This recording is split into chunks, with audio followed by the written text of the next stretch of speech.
the foods we're feeding our kids. Antibiotics, I know we hear a lot about that these days. There's a lot of groups working on it, but it's something I feel that's really important. And even when we talk about salad bars, because if you put animal protein on salad bars, we really need to be aware of the fact that 80% of all the antibiotics utilized in animal husbandry, 80% of all the antibiotics utilized in our country are in animal husbandry, which means we eat and drink a lot of our antibiotics. Pesticides and herbicides, really important when we talk about salad bars. You know, U.S. agriculture uses 1.2 billion pounds of pesticides each year. That means 4 pounds for every one of us. I mean, just think about that, 4 pounds for every child we feed. It's really an issue, and I think when we're buying stuff for our salad bars, when we're talking about what we should feed our kids, it's something that's really important. And why is this all really important? Well, it comes down to the health of our children. The CDC, the Centers for Disease Control, has said that 1 out of every 3 children born in the year 2000 will develop diabetes in their lifetime. And that means that this generation will be the first in our country's history that could die at a younger age than their parents because of what we feed them. I mean, these are really crazy times when we think about this. Here's a fact that makes me cringe. Leading cause of disease-related death in children under 19 is cancer, and 50% of all Americans are expected to contract cancer in their lifetime at this point. It's kind of crazy. I mean, when we see what's happening with the prevalence of diabetes and obesity, that it's tripled, things like salad bars can really make a difference. And another thing that we really see happening is this generation has been called Generation RX because we've seen such a geometric increase in things like allergies, asthma, ADD, ADHD, and autism. It's really scary. As a food service director, I worry about what we feed our kids every day, and I know you guys all do too. So we have this juxtaposition, this tension between obesity and waste. And waste is something we talk a lot about with salad bars. But we really need to think about this and think about how do we have obesity and malnutrition and waste all at once, and how do we balance all of that out? But we do it because this is the social justice issue of our time. One thing we really know is that the achievement gap and the life expectancy gap between rich and poor are really growing in this country, and we need to turn that around. And if we're going to turn it around, we really need to do that with our children and with our food in our schools. We have so much power to affect amazing change. So what do we want our kids to eat? Well, this is a USDA meal wheel. The next meal wheel is my meal wheel. They thought they started out with a wheel first, but mine was really first. And this, of course, is Harvard's, and wait for it, this, of course, is what traditionally could have been a reimbursable meal. Now, certainly, this is not what we're seeing served in schools today, but what are some of the things that we can really do to make a difference with this? And salad bars, which we're getting to, can really make that difference. So this all comes into this idea of sustainable food, this triple bottom line: people, planet, prosperity, healthy food, healthy earth, healthy kids. And we can change. You know, I often say that this is cooking with a cause, that we all really care about what we feed our kids. And one of the ways we can do that is making sure that the food we serve them is the best we possibly can. So we know that we have a new First Lady now and a new administration, but we got our start, Let's Move Salad Bars got our start with the advent of the Obama administration, and I, for one, think that President and Mrs. Obama did amazing things for school food, and they certainly helped promote salad bars in schools. But along with salad bars is school gardens, Because one of the things that's really important to understand is that it's not enough to just put the good food on our kids' plates. We need to help the kids eat the food we put on their plates. And so getting gardens into schools through groups like Food Corps and Whole Kids really makes a difference. And then making sure we're educating our kids as well. It's really, really important. Gardens as classrooms. We need a garden in every single school, as well as a salad bar in every single school. Growing gardens, groups here. I mean, the idea that kids can grow their food, that food can be served in schools, that food can be served on salad bars, it's all of one piece. It's all part of the whole. Buying the food, getting the food, whether it is for the center of the plate or for the salad bars, it's really important. And we really want to make sure that we're purchasing the best possible food we can.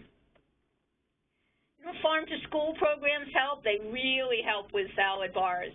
Trying to get kids to try new things, taste new things, and use farm-fresh product to do it.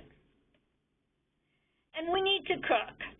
You know, we are here talking about salad bars, and I promise you we'll get to them. But the idea that if we're going to serve the best possible food, we actually have to cook, that means we need equipment. And equipment's what's going to help us not only with regular meals, hot meals, but with salad bars as well. One thing that's really important for salad bars is that we can teach our people how to cut things.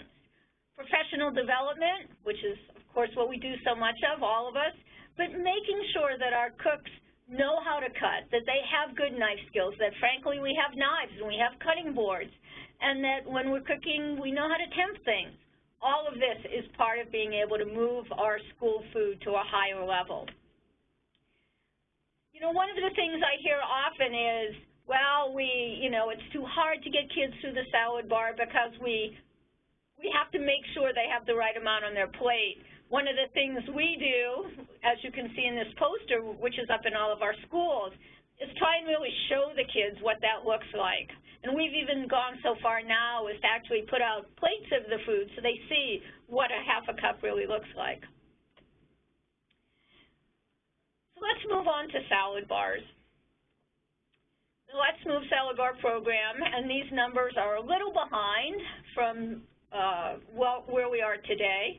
But we've actually raised just about $13 million and will have donated very soon about 5,000 salad bars. And so we're touching over 2.4 million students, kids in all of our schools through getting salad bars into schools all across the country. And in fact, we're in every single country now. Every single state in the country now. Not every single country. I guess that's next. So there's a lot of really important lessons that we've learned on salad bars. And one of the best lessons is that salad bars help with compliance. With the new guidelines under Healthy Hunger Free Kids Act, everybody knows, excuse me, we need all those colors. We need the colors of the rainbow. And we have to track the colors. But if you have a recipe for your salad bar and that recipe is part of your lunch meal, then your compliance for your colors can come right off of the salad bar every day without doing something different. And it also helps with grain compliance. So if we have salad bars in our schools and we have grain salads on the salad bars every day, then if we're short a little of the grain and the grain's part of the recipe, then that helps us increase the grain requirement to make sure that we can become compliant. And we in Boulder Valley have grain salads on our salad bars every single day. And our salad bars are also gluten-free. So it's a really easy way that it's a gluten-free option. We also we see the salad bars as part of a meal in two ways. One, it's part of a reimbursable meal. So every single one of our students goes through the salad bar as part of their meal. So fruit and vegetable components, by and large, are on the salad bar, and every kid goes through it. Besides that they're part of the every reimbursable meal, they're also something that we really see adults attracted to. In this picture on the right-hand corner is the former superintendent on the left of our school. So ate at our salad bar almost every day. So part of a reimbursable meal and can be a reimbursable meal, and here's, a good example of that the salad is the vegetable component of the meal. We also sell side salads. So a student that's bringing their lunch can buy a side salad to have with their lunch. So it's a great way to introduce kids to salad bars or let them augment a meal from home. It's still getting them into the salad bars, still allowing them to have more fruits and vegetables, and also kind of just ingratiating them into your system. Something I've heard a lot, we've probably all heard or maybe even thought this, is that elementary school students can't serve themselves some salad bars, that it's this sanitation nightmare. Well, I'm here to tell you it is not a sanitation nightmare, that it really is something that we can do successfully. Does it take training? Yes, absolutely takes training. But once kids are trained on it, they, yes, before they're trained, they might pick up an apple or something or not use the tongs. But as soon as you get them into the program, as soon as you teach them from the youngest grade, we let our kindergarten through 12th grade kids go through the salad bar. So as soon as you're working with them on these things, they really can serve themselves. And it's like education for the staff as well. Between lunches, we often will change out the tongs. If something gets dirty, we replace it. But it's really not a sanitation nightmare. If you want a sanitation nightmare, try bathroom doors or the walls in the bathrooms. There's the sanitation nightmare. USDA foods on salad bars. We do use some canned ingredients on our salad bars. We always have three proteins. We have an animal protein, which is either chicken, which is USDA chicken, or eggs. We have a vegetarian protein, which is beans, could be kidney, black, or chickpeas, or hummus. All of those beans come from USDA foods. And we also have a dairy protein, which is usually cottage cheese or yogurt. So salad bars are a great way to use some of your commodity items to help keep the prices down, the cost down. Salad bars really help increase participation. It's amazing what happens when we have kids going through the salad bars, making choices. When young kids understand that they can really have choices, they just flourish. They're so happy. It's the one place where they can choose something. And especially as kids get into middle school and high school, we see them really wanting salad. It's really great. High school participation as well. We have a high school that's really near our offices, the Boulder Valley School District admin offices, and so a lot of the staff in the district go up there to eat, and so we see the high school kids, and I was up there just the other day, and they're all going to the salad bar and making big, beautiful salads on their plates. It's pretty wonderful.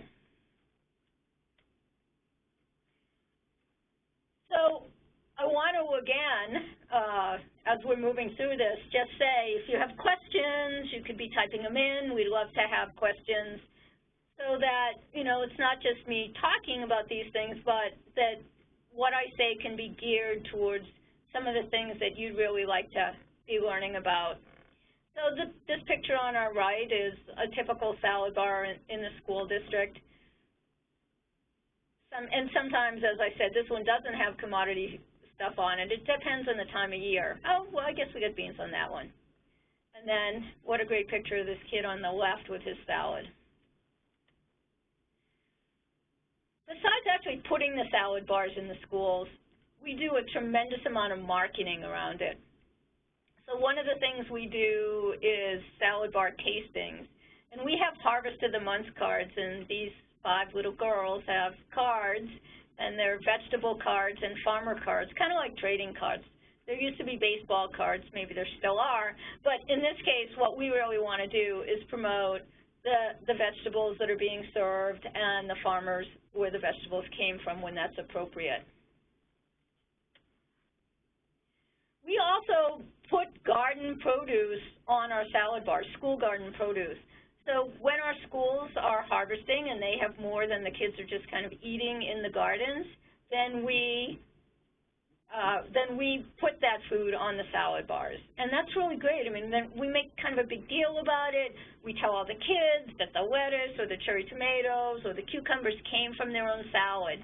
So it's really good. It's really inspiring to the kids as well. And we even partner with some of our gardens. So our gardens in Boulder Valley are run by 3 different collaborative organizations that collaborate with us. And every year in the spring, usually the end of April, beginning of May, we do harvest days. And the kids are harvesting all the lettuce, and then they make dressings, or we make it with them, and they get to have those salads from their own gardens in their schools. And there you go. School gardens bounties equal delicious school lunches. And it's really true. These kids couldn't be cuter. One of the things we hear often is that it costs too much. We can't afford to have salad bars in schools. We can't afford to have kids go through the salad bar. There's waste, they take too much, they throw it away, it costs too much. But we've done quite a little bit of research on this, and what we've seen is that the cost of salad bars is 20 to 25 cents per student with the reimbursable meal. And if it's replacing, which it should, side vegetables and fruit, all of a sudden it doesn't seem quite so expensive and very, very doable within the cost of the lunch. And we in Boulder spend about $1.25 for our food cost. Now, there are some compliance issues with salad bars, and not only compliance issues, but I would say further that there are some things within the USDA guidelines we would like to see changed, and we've been advocating for a number of years on these changes. So what NSF says is that food should be pre-wrapped when used in a self-service salad bar or served to students. Now, NSF actually doesn't get to decide. These are recommendations.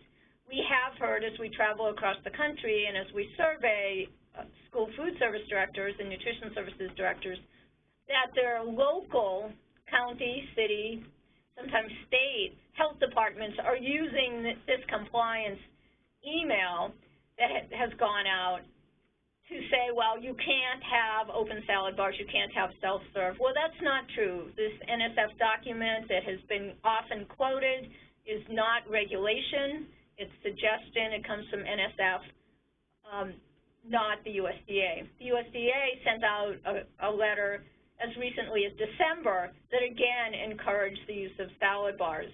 And in fact, there was a recent, I think in January, Pew study that came out that said that the #1 best way to get kids to eat more fresh fruits and vegetables is salad bars. We were really happy to hear that. Another thing we hear often is that health departments or school districts themselves say that salad bars have to have mechanical refrigeration. We know this is not the law of the nation. It could indeed be a local policy or a local law.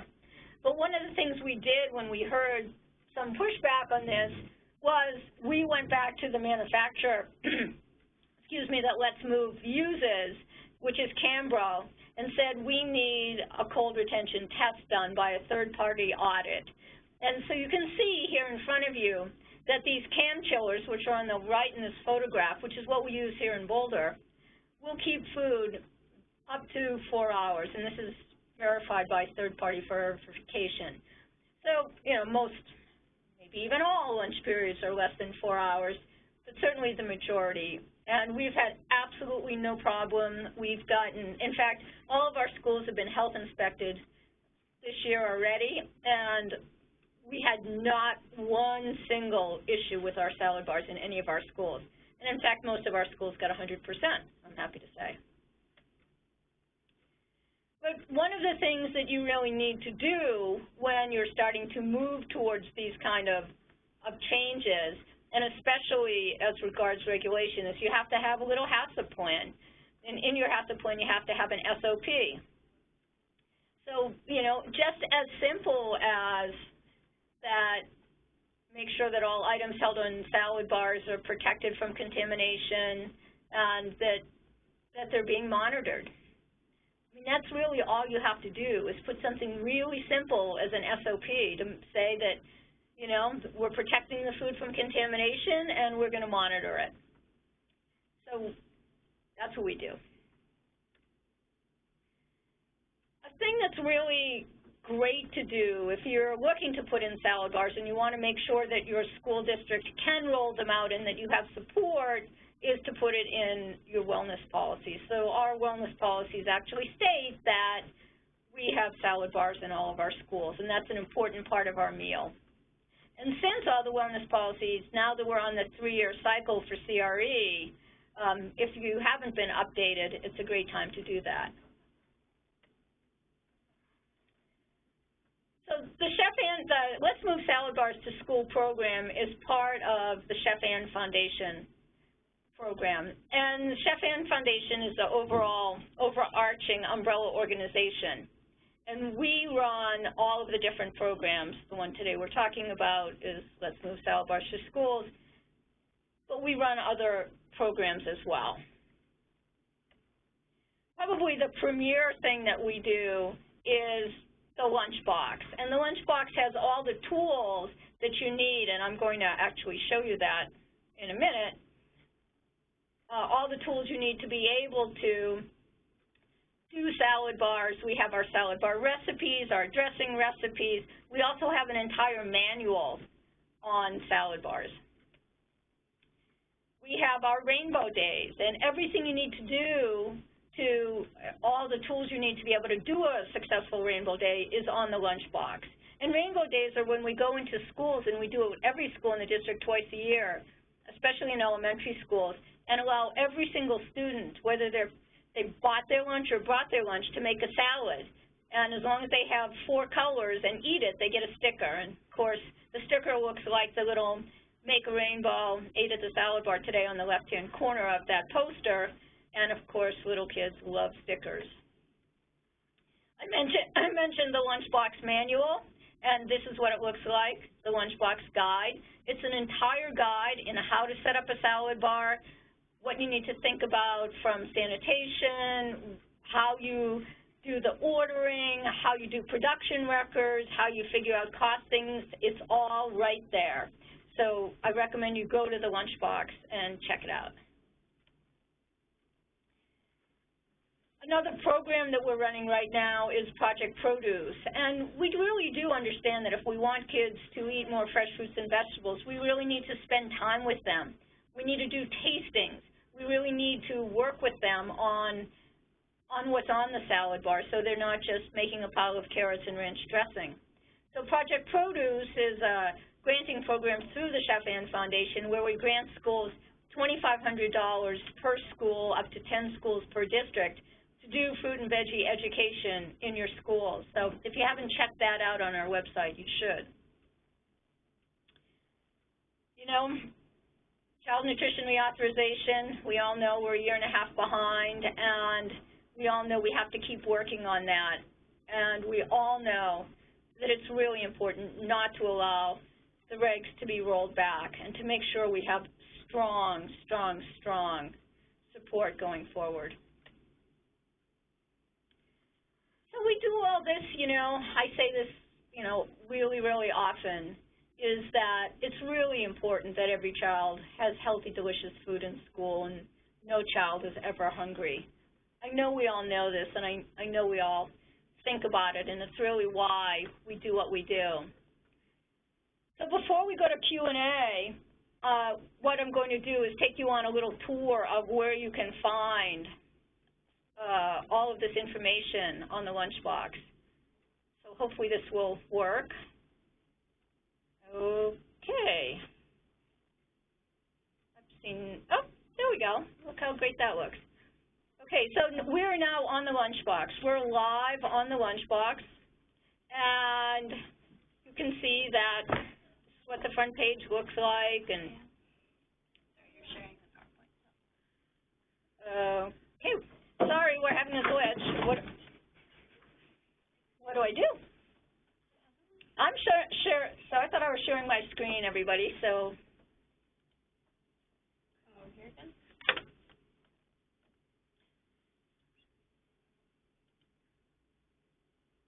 All right, just.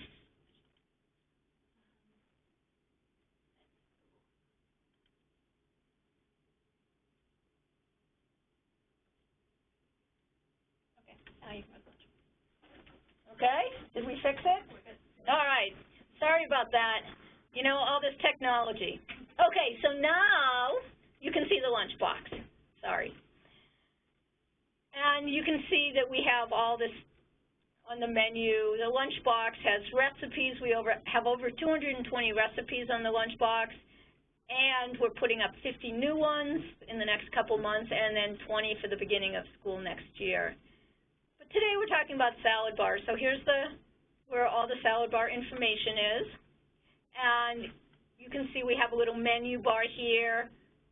Why salad bars, assessment, planning, training, operations, procurement, marketing, tools and resources. So everything you need is right here, and you can download it. In fact, let's just go to the salad bars, tools and resources. So you can see right here is some of the tools we were talking about, how to assess your salad bar, how to come up with projected food costs on your salad bar, labor costs, meal counts, the handbook, which is the guide we talked about, salad bar production records, temp logs, Rainbow Day posters. All of these tools are there for you to use and download and customize, which is, you know, hopefully we're making it easy for you. That's our goal here. Okay, so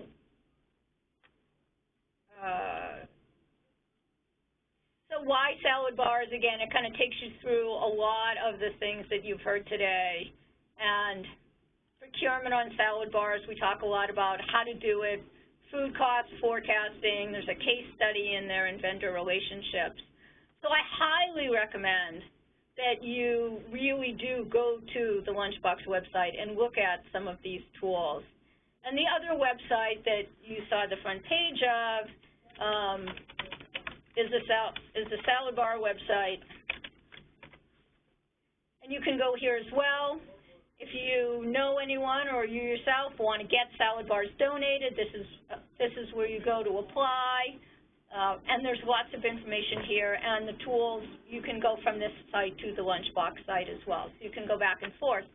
You can see there, look at all the places that have salad bars across America.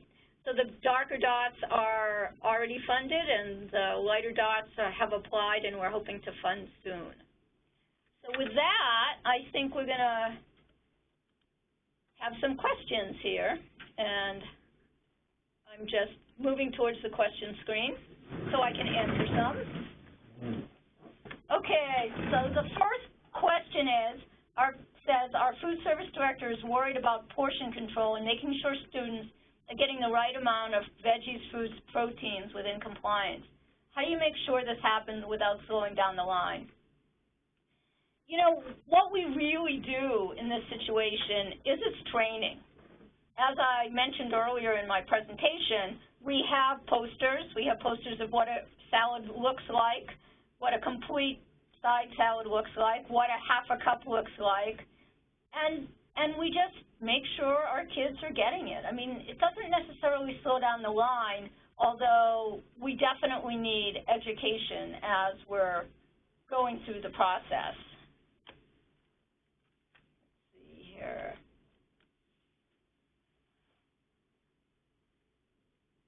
Another question.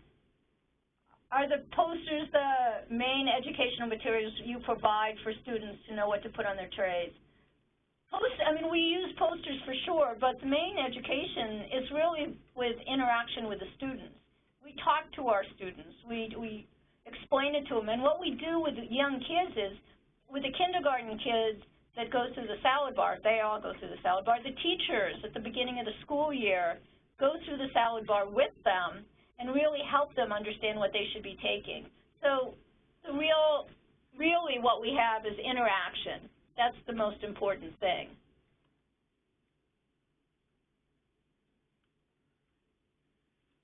Okay. What are some ways I can fundraise to cover the cost of a salad bar? Well, the very first thing you should be doing is applying for a salad bar from Let's Move Salad Bars to Schools. But you certainly can do fundraising in your own community, and a lot of communities have done fundraising. And for instance, sometimes people will let us know that they've got half the money for a salad bar and we're funding the other half.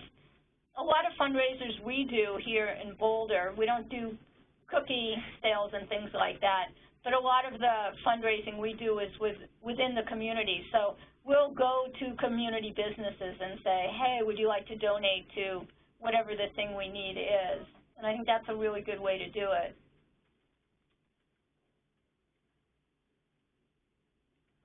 Okay. As a concerned parent, how do I convince my school that kids will actually eat off the salad bar and like it? You know, I'm really not sure how you do that for the salad bar specifically. I think that that's a much bigger issue. If the schools, well, so wait, let me back up. An individual school, by and large, is not going to get a salad bar necessarily. It's usually at the behest of the school district. So the school district itself would decide that schools are going to have salad bars. So you really need the support of the superintendent and school board to make change within the food service department, and then the food service director can help lead that change. So that's something that we really do. So as a parent, or as a group of parents, what you can do is make sure that the school district knows that you want the best possible food for your kids and maybe advocate for salad bars in the wellness policy.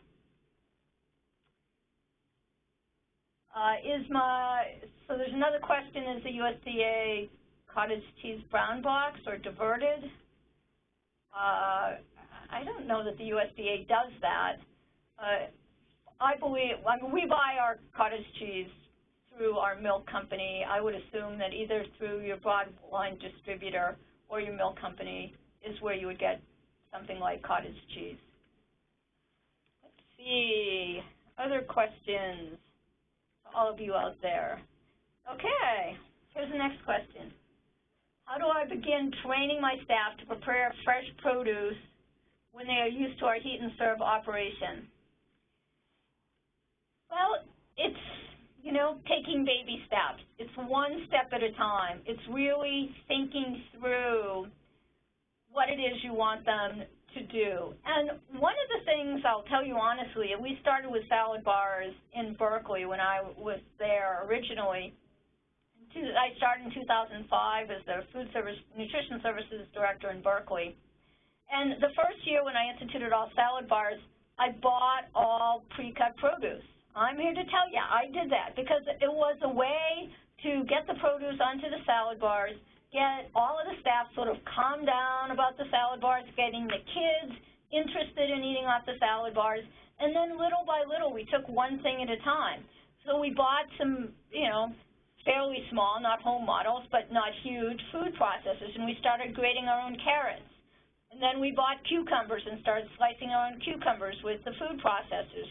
So there's a lot you can do, you know, just like start, okay, we want grated carrots this month, and next month we're going to add the cucumbers. And, you know, you don't necessarily have to cut everything by hand. So you just start one item by item as you can get the staff comfortable with either utilizing equipment or actually cutting something. But remember, it's baby steps. And don't be afraid to start with, like, a couple of things that you cut or one thing at a time. Okay, so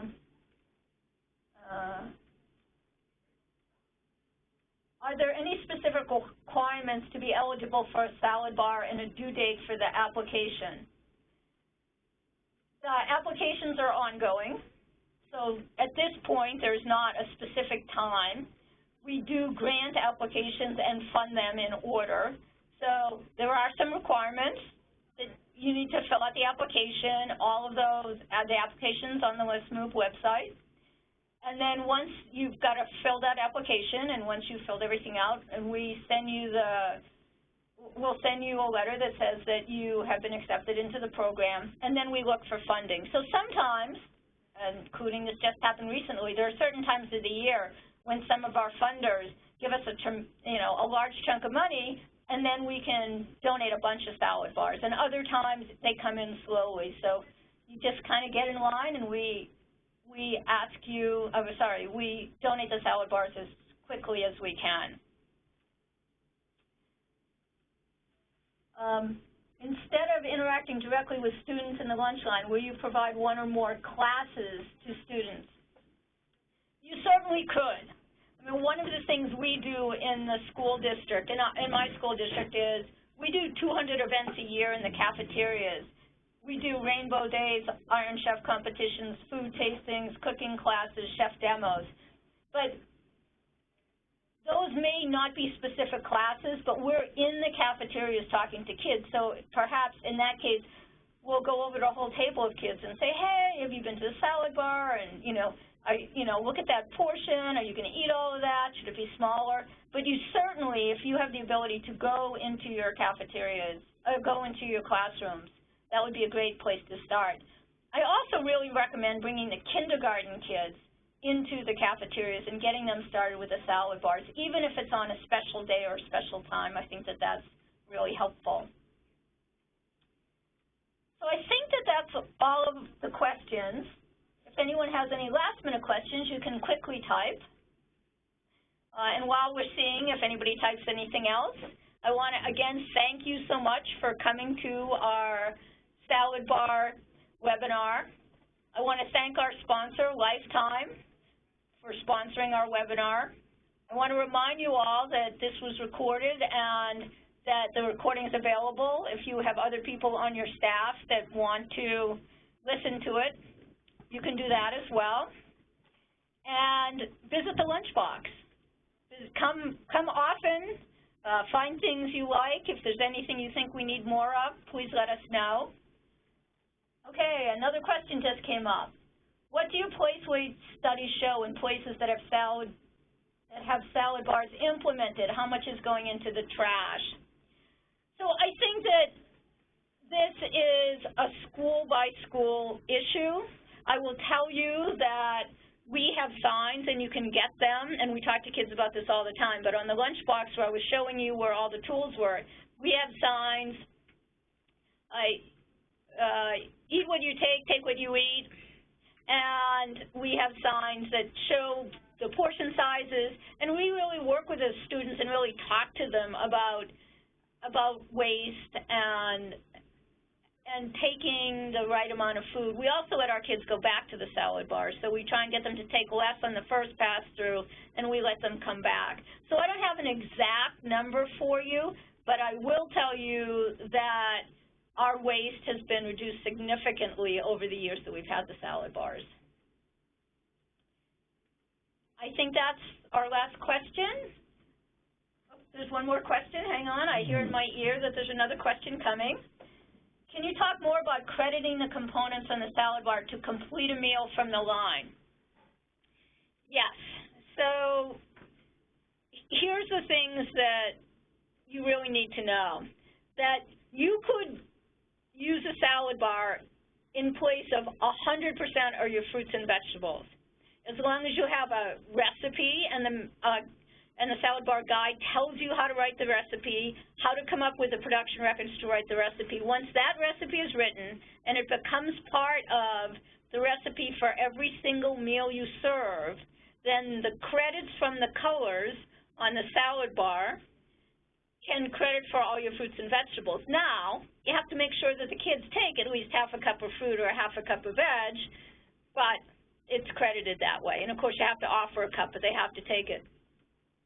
With the grains, if, for instance, you're just a little light on grain and you have whole grain on your salad bar and it's part of the menu, and it's part of the recipe and part of the menu, then you can credit the grain towards a small amount of grain that's not in the meal if you're missing a little. you can't replace it totally. So, for instance, you can't say, oh, I'm serving just roast chicken and there's, you know, a grain salad on the salad bar, but if your grain component isn't completely filled off of your entree plate, there's additional grain that you can get from the salad bar. And the same with protein as well.